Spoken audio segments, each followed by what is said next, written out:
Hello and welcome back to another character creation video. My name's Lumin and today we're having a look at Homestead Arcana. This is an RPG and farming sim. In this you can become a farming witch and pioneer the range that's been mysteriously corrupted with Miasma. Discover the secret behind its appearance, grow plants to power up your spells, and use nature's magic to heal the land. Also, create a character of your choosing.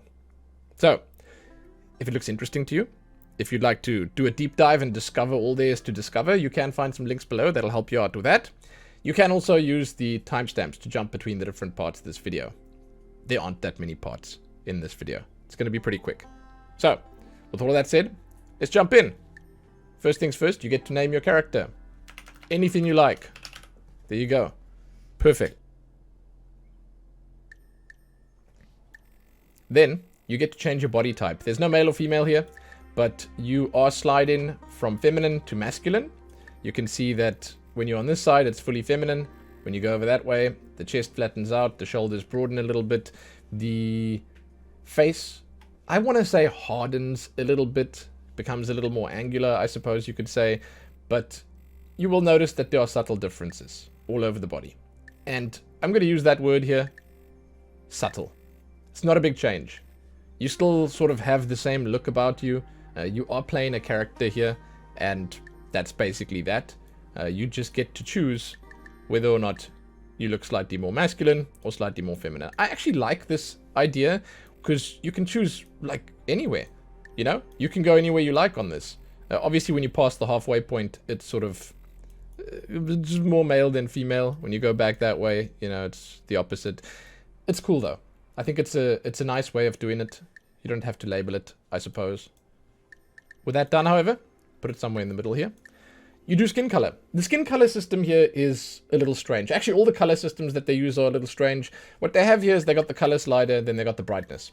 So you get to choose anywhere from this greener shade all the way to the red shade, which again, I find a little strange. Then you get to set the brightness on it. And when you go, max, which is minimum brightness, again, it's sort of the wrong way around here. But when you go this way, and then you shift this around, it changes very slightly the shade that you're working with there. And it's the same when you go this way, very slightly. You sort of have a warmer one and a cooler one, you know?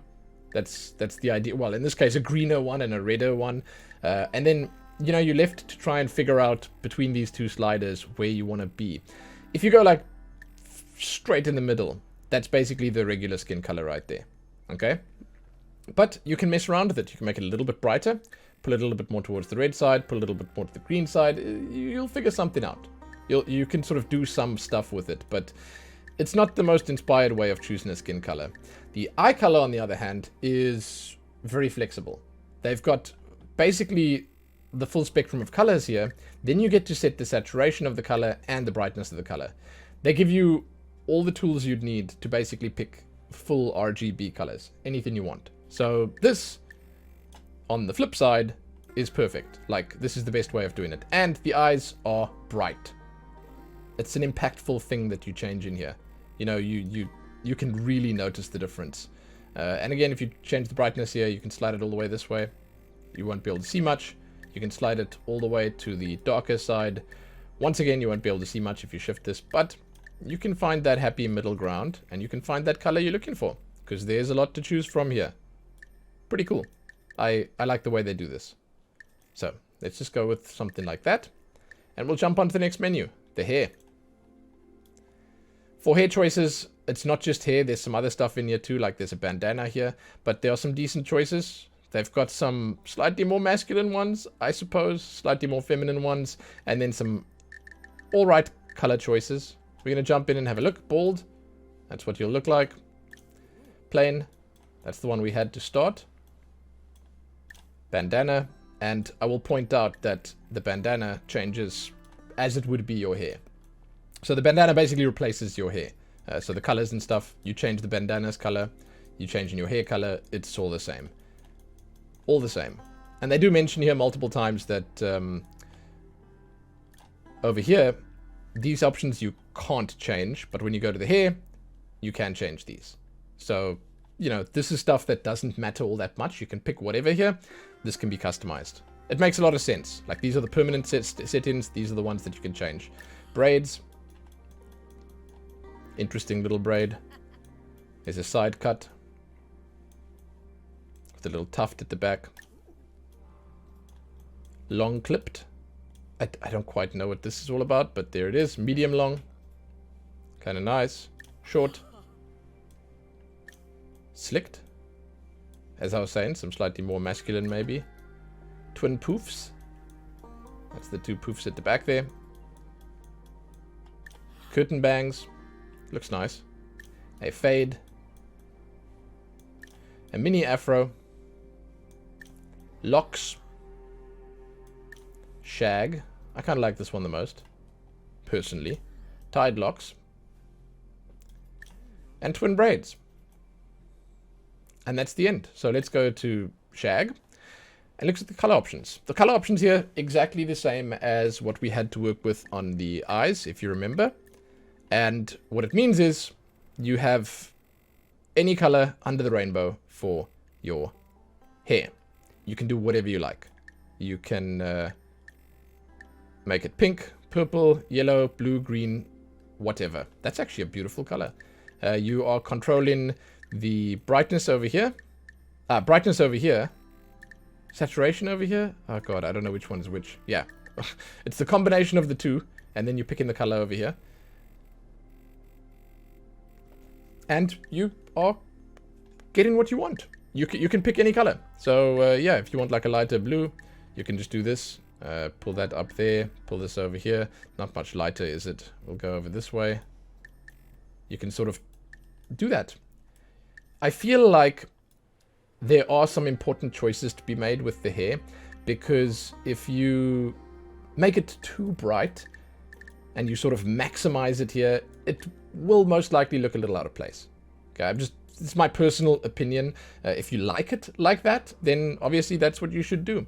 But it's easy to make it look a little weird. It won't look like it fits in with the rest of the world or your character or whatever. So finding a natural color might be a little more difficult, but hey, I believe in you guys. I'm pretty certain you can make it work. So we're going to leave that there for now.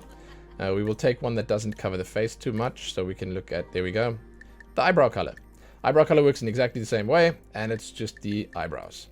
That's it. That's all there is to say. You can change the eyebrow color individually from the hair. There's no facial hair or anything like that, and you don't really change any of the other details. But I suppose most people would probably want to try and like match these, have them the same. But that's not always how it is, you know. Sometimes you have different hair color. You have like a lighter hair and darker brows, or the other way around, and you can do that here. And that will bring us to the end of the customization. That's it. Once you've done that, you can jump in. You can also obviously come back here and sort of mess around with this again, sort of make your character look a little bit more feminine. And for real, you can do some interesting stuff here. Like you can go for a darker skin tone. You can go for a lighter hair color, which could look really nice on the darker skin tone. And I think that the different combinations here could make for some pretty interesting and unique characters. For real, like this is fantastic. Then you can obviously like mix the eye color up a little bit and get something like really bright. Throw that contrast in there, you know, like this for instance. It's cool. Not a huge amount of options, but you are in, let's just say, a space where customization, while it is important, it is generally more limited than in a regular RPG. I mean, you're comparing this to the other farming sims and games out there. I guess what comes to mind is like Portia, my time at Portia and my time at Sandrock. Things like Stardew Valley, even though the art style is completely different. And I mean, compared to those, this is a decent amount of customization. It's not amazing by any stretch, but it's alright. Yeah. And I think that that's pretty much the long story short here. It's alright. There's some okay customization here. The character looks like it could be kind of cool. And once you're in the game, you can sort of customize things further by equipping stuff, by, you know, changing a few of the visuals if you'd like. And that is cool. But that does bring me to the end of the video. So, if you guys have played this, if you have anything to say about this character creator or the game itself, I'd love to hear it. Please leave those comments. And, as always, you can check back here soon for more. Give this one a like and share it and do all that other good stuff. Most importantly, happy creating those characters. Happy that.